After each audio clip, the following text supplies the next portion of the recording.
My name is Elena Cross. I was the second daughter, the quiet one, the polite one, the girl people forgot while she was still standing in front of them. I spent my entire life learning how to smile softly, stay out of the way, and accept being treated like an afterthought. And honestly, after enough years, invisibility starts to feel normal. You stop expecting people to notice when you walk into a room. You stop hoping they'll ask how you are. You learn how to exist quietly. That's exactly how I arrived at my sister Cassandra's birthday party. Right on time, perfectly dressed, a thoughtful gift in my hand, no expectations in my heart. And somehow, it still wasn't enough. They seated me beside a melting cooler near the trash bags at the edge of the garden. No name card, no welcome from my parents. No hug from my sister. Just distant smiles, clinking wine glasses, and laughter floating through the air for someone else. The entire backyard looked like a luxury magazine spread, white. Roses covered the tables. Golden lights hung from the trees. A live string quartet played softly while servers walked around with silver trays full of champagne and expensive appetizers. Everything about the night screamed elegance. Everything except my seat. I sat beside the cooler, while cold water from melting ice slowly soaked through my sleeve. Nobody noticed. Nobody offered me another chair. Nobody even looked twice. Across the lawn, Cassandra floated through the party like royalty. Her silver dress sparkled under the lights while guests circled around her, laughing at every joke she made. She wore a sash that read "Birthday Queen," and honestly, she looked exactly like the kind of woman who had spent her entire life believing the world revolved around her. Maybe because it always had. A woman holding a wine glass stopped beside me and smiled politely. "So," she asked, "you work for Cassandra?" I looked down at my drink for a second before answering. Something like that. I didn't correct her. I was used to it. Because this wasn't new. This wasn't some tragic moment that suddenly appeared out of nowhere. This was simply the latest chapter in a lifetime of being overlooked. When I was 12 years old, Cassandra had a ballet recital on the same day as my birthday. My mother decided combining the celebrations would be more practical, which really meant Cassandra got flowers, applause, and attention, while I got half a cake and a rushed happy birthday after the performance ended. I still remember standing backstage in a lavender dress that smelled faintly like mothballs, while everyone complimented Cassandra's grace under the spotlight. When it was time for pictures, I stepped beside her hoping maybe, just once, my mother would pull me closer. Instead, she frowned and said, "Sweetheart, can you move a little? You're blocking the lighting." Blocking the lighting, that sentence stayed with me for years. Because that's exactly what I became to my family, something to move aside. In high school, Cassandra got dance lessons, private tutors, and eventually a brand new Jeep with a giant red bow on graduation day. I got advice. Figure life out. That was my father's favorite sentence. Whenever I asked for help, he'd shrug and remind me that I was independent. But independence wasn't the gift they pretended it was. It was neglect dressed up as confidence. And somehow, I still figured life out. Just not in the way they expected. Back at the party, I watched Cassandra's co-workers toast to her visionary leadership in marketing.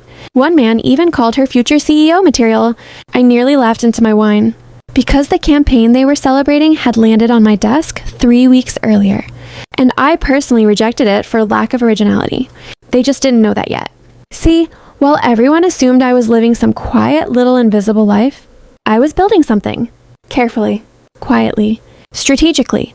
7 years earlier, I bought majority shares in a struggling logistics company in Chicago.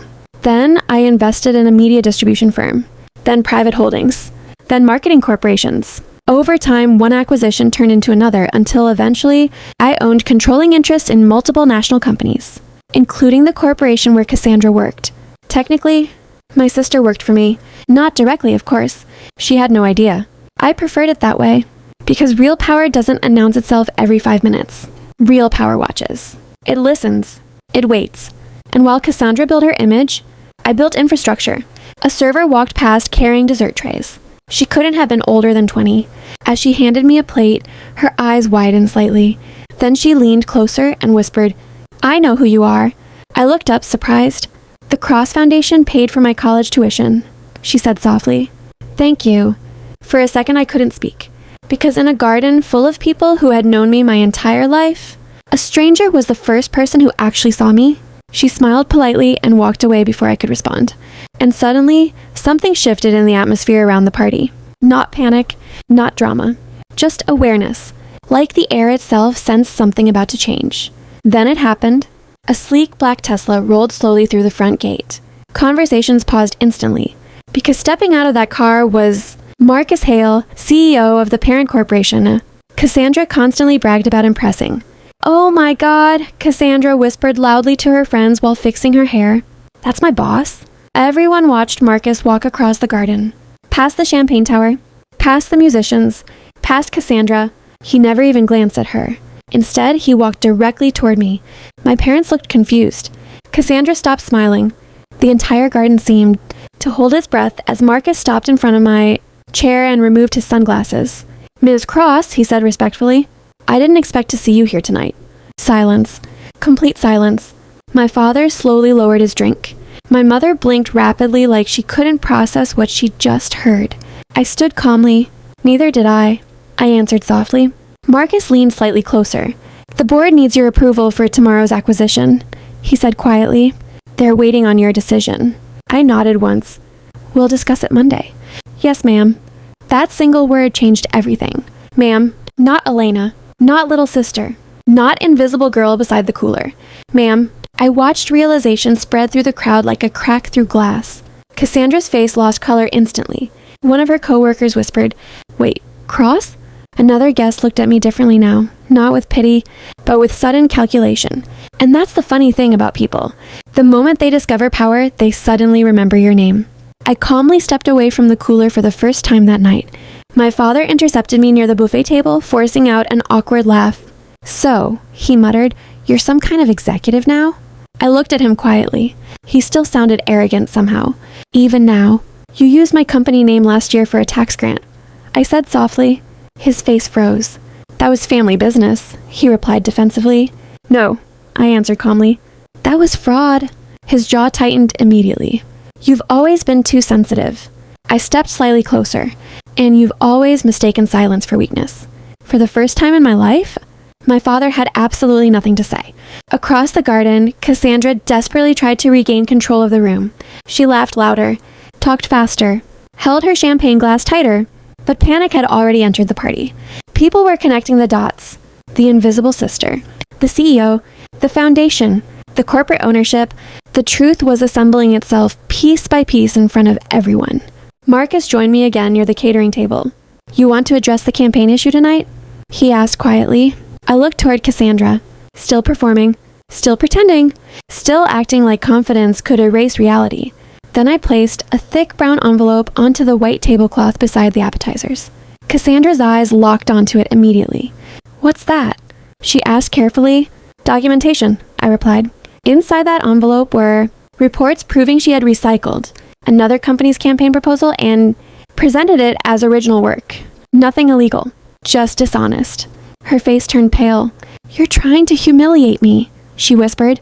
"No," I answered calmly. "I'm giving honesty a chance to exist in this family." The crowd around us became completely silent. No music, no laughter, no clinking glasses, just tension. Marcus cleared his throat softly. "Your transfer request was approved this afternoon," he informed her professionally. Cassandra blinked rapidly. "What transfer?" I folded my hands calmly. "You're being reassigned to the Tampa office," I said. "Smaller team, lower oversight responsibilities." "You can't do this." I tilted my head slightly, but I already did. My mother sat down hard in her chair. My father looked pale. Guests suddenly became very interested in their drinks. Because deep down, everyone understood the same thing. This wasn't revenge. Revenge is emotional. This was consequence. I slowly looked around the garden one final time. At the decorations, at the expensive lights, at the fake perfection my family spent years protecting. Then I finally said the sentence that ended the night. "Every time you called me invisible," I said quietly, "I was building something you were too distracted to notice." I paused, and while all of you laughed, I signed the checks. Nobody moved. Nobody spoke. Even the musicians stopped playing. I didn't wait for applause. I didn't wait for apologies either, because I no longer needed either one. I turned around and walked away from the party, past the cooler, past the folding chair they chose for me, past the family that spent 30 years pretending I was small. This time, I didn't look back. 3 days passed. No phone calls. No apologies. No dramatic speeches about family misunderstandings. Just silence. But for the first time in my life, silence felt peaceful. Monday morning, I arrived at my office before sunrise. Floor-to-ceiling windows overlooked downtown Chicago while my assistant handed me a folder and smiled politely. "Board meeting starts at 10, Ms. Cross." I thanked her and adjusted my glasses. Later that afternoon, a young intern pulled out a chair near the side of the conference room. "You can sit here if you'd like," he offered kindly. I looked at the chair for a moment. It reminded me too much of the folding chair beside the cooler. The seat people offer when they still think you belong at the edge of the room. So instead, I walked calmly to the head of the table and pulled that chair out myself. "I think I earned this one," I said softly. The intern smiled respectfully. "Yes, you did." That evening, Marcus stepped into my office. "Cassandra resigned," he informed me. I nodded slowly. Not angry, not satisfied. "Just finished." "I never wanted to destroy her," I admitted quietly. Marcus leaned against the doorway and crossed his arms. "You didn't," he replied. "You just stopped protecting the lie." After he left, my assistant brought me a small envelope with no return address. Inside was a handwritten note. "Thank you for seeing people like me. You gave me hope." Signed by the young waitress from the party. I folded the note carefully and placed it inside my desk drawer beside my father's old watch. One reminder represented wasted years. The other reminded me what those years had taught me. A few weeks later, I attended a cousin's wedding. This time my name appeared in gold, lettering beside my mother's seat at the front family table. I looked at it quietly for a moment and walked right past it. Instead, I chose a smaller table near the window, where the evening light felt softer and peaceful. Not because I was bitter, not because I wanted revenge, but because I finally understood something important. You don't need their seat at the table when you built the entire room yourself.